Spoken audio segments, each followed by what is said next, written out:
Lepo pozdravljeni.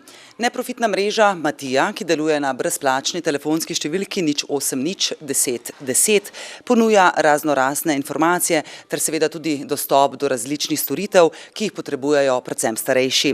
No in svojo angažirano prostovoljno delo v tem trenutku oziroma v teh dneh predavajo in predstavljajo tudi koroški populaciji. Pa poglejmo, kaj v mreži pravi njen direktor. No, mreža Matija je nastala kot odgovor na številne probleme, s katerimi se srečujemo pri delu s starejšimi, predvsem, ker ne vedo, kaj vse jim je na voljo, kje poiskati informacije, katere storitve so dobre, katere slabe in kako v različnih življenjskih stiskah najti nekoga, ki bi jim pomagal. Ugotovili smo, da je glavni problem to, da ni ene točke, na kateri bi dobil enostavno odgovor na vsa vprašanja in da bi ta točka delovala neračunalniško, se pravi, da to ni internet, ampak da je to neka enostavna telefonska številka. Tako smo prišli na idejo, da vzpostavimo centralno telefonsko številko 080 10 10, za njo pa stoji klicni center in celotna struktura ljudi, ki samo zbirajo, iščejo in strukturirajo informacije in ponudbo, po katerih starejši povprašujejo, da jim lahko čim bolj učinkovito svetujejo. Morda konkretno, koliko časa mreža Matija že deluje oziroma obstaja? No, mreža Matija je popolnoma nov projekt, tudi zelo inovativen, ker nekaj podobnega tudi nikjer v Evropi še nismo srečali. Deluje od začetka letošnjega leta, odkar je številka javno dostopna in od samega začetka deluje na celotnem področju Slovenije. To pomeni, da je odprta za kogarkoli, ki želi poklicati. Zato je tudi pomembno vedeti, da je telefonska številka brezplačna, da mreža za starejše, ki kličejo, ne pričakuje nobenih članarin ali kakršnih podobnih plačil. Edini vir financiranja te mreže pa so prispevki od tistih podjetij, organizacij in drugih ponudnikov storitev, ki starejšim ponujajo nekaj, kar je plačljivo. Tisti, ki pa starejšim ponujajo pomoč ali druge oblike, recimo raznih aktivnosti, ki pa so brezplačne, tudi ti pa se lahko v mrežo popolnoma brezplačno včlanijo. Morda konkretno, kakšna so vprašanja, s katerimi se vsakodnevno srečujete? Ja, najbolj pogosta vprašanja v klicni center so vprašanja, kdo mi lahko pomaga nekaj postoriti v domu, kje so najkrajše vrste za zdravnika, kakšne so čakalne vrste v domovih, kakšni so postopki uveljavljanja pravic, kaj moram urediti recimo na centru, da bom prišel do določenega doplačila ali kaj podobnega. Zelo pogosta vprašanja so povezana s prevozi, kako si bi lahko zagotovil prevoz do zdravnika ali po opravkih. To so in številna druga, ampak so zelo različne, ampak to so mogoče najbolj pogosta vprašanja, ki se pojavljajo. In kako ocenjujete potrebo po vaši mreži na Koroškem? Mi ocenjujemo, da je potreba po tej mreži povsod zelo velika in ta potrditev, da je ideja dobra, se nam kaže tudi v praksi, ker iz meseca v mesec število klicev se veča, vedno več je tudi vprašanj, ki se nanašajo ne zgolj na informacije, ampak tudi na povpraševanje po konkretnih storitvah, tako da gre število klicev že v tisoče. Zelo pomembno je pa tudi to, da so tudi na drugi strani ponudniki, ki so pa lahko ali nevladne organizacije, ali javni servisi, ali pa tudi komercialne organizacije, v mreži prepoznali nek nov način za promocijo svojih storitev, tako da imamo danes že nekje med 200 in 300 včlanjenih ponudnikov v to mrežo. Gospa Bukovnik, ste prostovoljna koordinatorka mreže Matija, Naše gore list, pa vas najprej sprašujem, kako ocenjujete potrebo po tej mreži, po tej organizaciji, seveda na Koroškem? Ja, ravno zaradi tega, ker je potreba vsak dan večja, sem se odločila, da bi ta mreža tudi zaživela na Koroškem, da bi tudi Korošci imeli možnost vključevanja v to mrežo in ta brezplačna številka bi bila tudi njim dostopna. S čim se Korošci soočajo, starejši občani seveda govorijo? Ja, v vsakem primeru je to na prvem mestu zdravje. In mislim, da tu ni človeka, ki ne bi mu bilo najbolj pomembno zdravje, sploh pa v tem obdobju, ko se začnemo starati, mislim, da je to na prvem mestu. In tudi najpomembnejše. Ja, vaši konkretni cilji, kot koordinatorka? Moj največji cilj je, da bi ta letak in ta številka bila v vsaki družini oziroma v vsaki hiši na Koroškem. Glede na slišano potrebo želim seveda neprofitni mreži Matija obilo sreče. Lions Klub Slovenj Gradec tudi v letošnjem letu prireja oziroma pripravlja natečaj Plakat miru, pri čemer sodelujejo otroci oziroma mladi. No in kot je to zdaj že tradicija, v komisiji sodelujeta dva člana oziroma dva kustosa iz Koroške galerije likovnih umetnosti, v tem konkretnem primeru gospa Andreja Hribernik ter gospa Katarina Hergold, ter nenazadnje tudi član Lions Kluba Slovenj Gradec, v tem primeru gospod Franjo Murko. In kaj bodo povedali o samem natečaju? Torej, na začetku bi prosila za par besed o samem natečaju glede plakata Miru 2013, ki tokrat nosi naslov Na svet, naša bodočnost. Torej, letošnji natečaj je že 28. po vrsti, je svetovni natečaj in ga Lions zveza organizira in so zato tudi seveda pravila po celem svetu enaka. Kakšna pa so torej ta pravila natečaja? Po pravilih sodelujejo učenci od 11. do še nedokončanega 14. leta, to pomeni tam nekje od 6. do 8. razreda so torej učenci vključeni. Določen je, zelo natančno je določen format od nekega minimuma do maksimuma, potem mora biti risba oziroma slika na papirju, ki se lahko zvije v rolo. Ne sme biti na sliki nobenih ustnih sporočil in tudi nič nalepljeno, nič torej kot neka lepljenka, torej mora biti izključno delo in hkrati tudi delo enega samega učenca. Ne more sodelovati skupina otrok pri eni risbi. Mi vabimo k temu natečaju praviloma šole, čeprav bi lahko sodelovali tudi posamezniki, ampak to bi predstavljalo problem, kako posameznike privabiti k temu, zato smo se odločili, da sodelujejo šole iz Koroške regije. Sami ste torej že omenili, da sodelujejo šole iz Koroške regije, pa smem vprašati torej, koliko je teh udeležencev oziroma koliko je nazadnje teh šol, ki sodelujejo pri vašem natečaju? Praktično so doslej sodelovale že vse šole. Čeprav se ne odločajo vse šole vsako leto za sodelovanje, letos je od približno 20 šol na Koroškem, jih sodeluje 11, kar pomeni, da imamo 67 del izbranih. In danes izberete od teh 67 del, torej 5.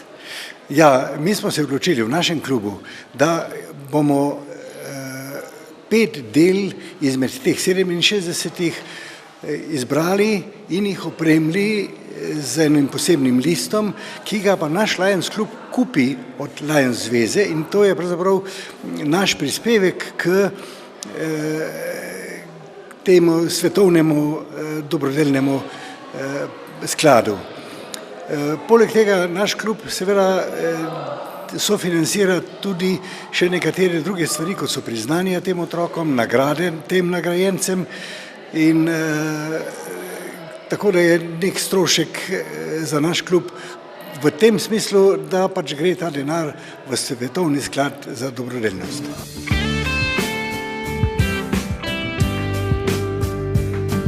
Sodelovali ste v komisiji pri natečaju Plakat Miru, letošnja tematika Na svet, naša bodočnost, končali z delom in seveda izbrali 5 najboljših slik. Kako ste ocenjevali oziroma kaj ste nazadnje ocenjevali? Glede na 2 kriterija, ki smo si jih zastavili, eden je bil likovna izvirnost in drugi tematska ustreznost, smo izbrali 5 del, ki se nekako najbolj, bom rekla, prilegajo oziroma najbolj ustrezajo tem 2 kriterijem.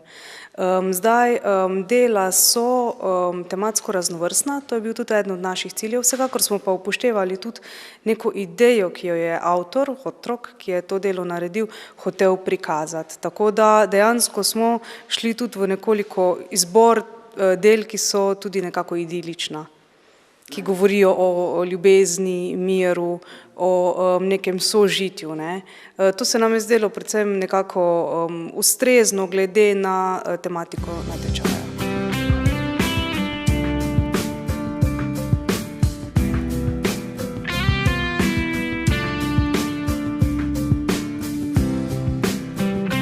Torej, sodelovali ste v komisiji kot član Lions kluba Slovenj Gradec, izbrali 5 del, pa me zanima, katerih 5 ste seveda izbrali. Ja, kot je že najbrž kolegica prepovedala, je bil kar težek izbor. Moram reči, da so se otroci zelo potrudili in res na to temo pripravili zelo lepe risbe. Ja, izbrali smo 5 del iz 5 različnih šol in sicer smo izbrali dela iz osnovne šole Juričevega Drejčka zraven, osnovne šole Franja Goloba Spreval, potem iz osnovne šole Koroške Jeklari zraven in 3. osnovne šole Slovenj Gradec ter tudi eno delo iz osnovne šole Šentjanc pri Dravogradu.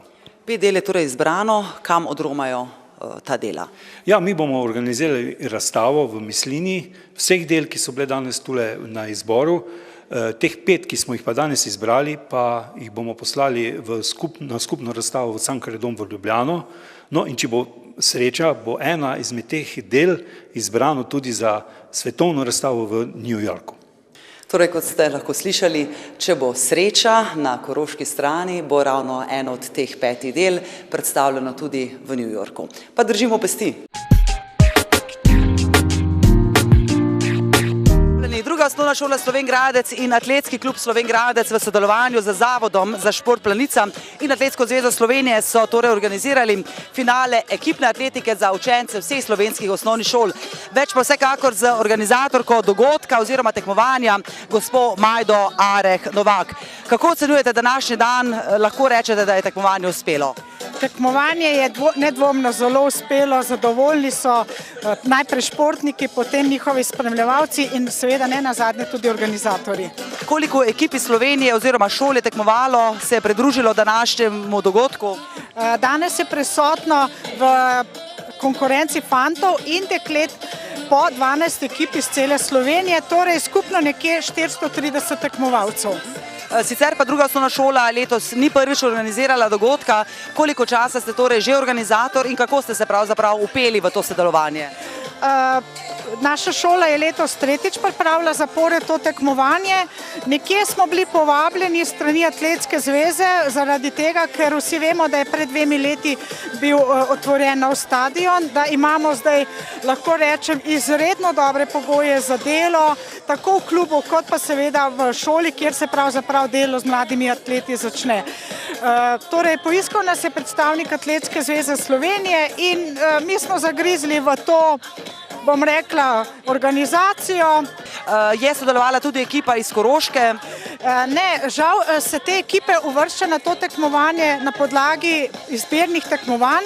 Mi smo imeli na Koroškem izbirno tekmovanje, tu je zmagala pri fantih osnovna šola, prva osnovna šola in pri dekletih osnovna šola Šmartno, vendar se obema žal po rezultatih ni uspelo na tekmovanje uvrstiti, tako da mogoče poskusimo spet vsi drugo leto. Pa morda imate mnenje, kaj botruje k temu, da je morda atletika torej na Koroškem nekoliko manj zastopana?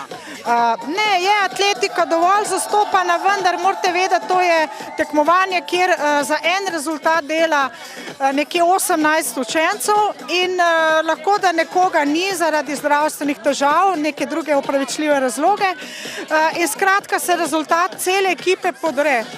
Verjetno je to, imamo dober klub v Slovenj Gradcu, Atletski klub Slovenj Gradec, ki dobro dela, vendar mislim, da nam manjka še mogoče leto, 2, da bomo tudi mi se pojavili tule kot tekmovalci.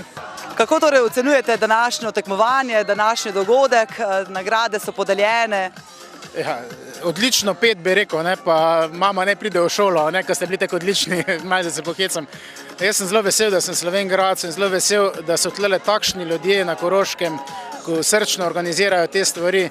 To moram izredno pohvaliti drugo osnovno šolo Slovenj Gradec, gospod Majdo, gospod Nado, ravnateljico in to sožitje z Atletskim klubom Slovenj Gradec, ki se čuti na vsakem koraku. Ne. Ocena je lahko res sam najboljša, ker če si kaj želim, si želim, da naslednje leto ponovimo to sceno tudi tlele v Slovenj Gradcu. Torej na isti lokaciji. Še eno vprašanje, kako nasplošno ocenjujete atletiko, moč atletike, malo pod narekovaj rečeno, med osnovnošolci nasplošno, torej če govoriva na vseslovenskem nivoju? Moram reči, da zadnjih recimo približno 12 let sem bolj v tem notor in spremljam te zadeve, ne samo v atletiki, tudi v drugih športih in nikakor se ne morem strinjati, da so otroci čedalje manj sposobni. Tlele je bilo danes toliko dobrih rezultatov, moram reči, da jih je bilo tudi lani veliko, ne? In moram reči, da vse, kar se tiče teh rezultatov, najvišjih, vrhunskih ali pa kakovostnih, je tlele, gremo gor, sigurno. Medtem ko pa, koliko se pa otrok ukvarja s športom, so pa tlele razne variante in jaz vem, da tudi ta naš zdrav življenjski slog, katerega vodimo v Sloveniji, je izredno pozitiven, dobiva tudi dobre dobre razsežnosti širše in ta trenutek 150 šolk je vključenih v to, ampak to je že druga zgodba, za mogoče kdaj drugič. Skratka, vse najboljše.